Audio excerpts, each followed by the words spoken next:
आपण सगळ्यांनी हे केलं आहे. नेटफ्लिक्सवर गेलो, 20 मिनिट स्क्रोल केलं आणि मग काहीच नाही पाहिलं. किंवा स्विगीवर गेलो, 47 रेस्टॉरंट्स पाहिले आणि ऑर्डर मात्र तेच केलं जे गेल्या आठवड्यात केलं होतं.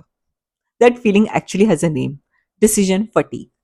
सायकॉलॉजिस्ट रॉय बाउमाइस्टर यांच्या कामाने एका इंटरेस्टिंग गोष्टीकडे लक्ष वेधलं. जेव्हा आपण खूप डिसिजन्स घेतो तेव्हा आपण डिसिजन्स पुढे ढकलण्याचा किंवा टाळण्याचा प्रयत्न करतो, किंवा sometimes we also choose the easiest available option. And honestly look at us. आता रिप्लाय करू की नंतर, आज सुरू करू की मंडे पासून, खरंच गरज आहे की थांबू शकतं. एखादा खूप मोठा लाईफ डिसिजन नाही, फक्त छोटे छोटे decisions, but hundreds of them every single day. एका पॉइंट नंतर आपला ब्रेन कोणता पिझ्झा ऑर्डर करू यालाही जवळपास तितक्याच इन्व्हेस्टिगेशन ट्रीट करायला लागतो जितकं की एखाद्या करिअर चॉईस आहे. आणि तेव्हाच गोष्टी थोड्या वियर्ड व्हायला स्टार्ट होतात. कारण प्रॉब्लेम नेहमी डिसिजन नसतो, कधी कधी प्रॉब्लेम असतो इतके सगळे डिसिजन्स घेणे. So what helps?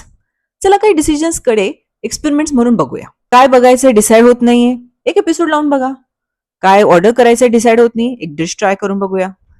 कारण डिसिजन्स विचारतात जर आपण चुकलो तर, बट एक्सपेरिमेंट्स विचारतात यातून आपण काय शिकू शकतो.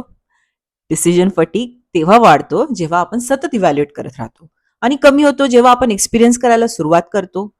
मग कदाचित गोल परफेक्ट डिसिजन घेणं नाहीये, कदाचित गोल आहे डिसिजन्स बद्दल कमी डिसिजन घेणे. Anyway, now if you excuse me Netflix वरती एक शो चूज केला आहे and turns out it's pretty good. So the market research is officially over. Let's get back to the show, shall we?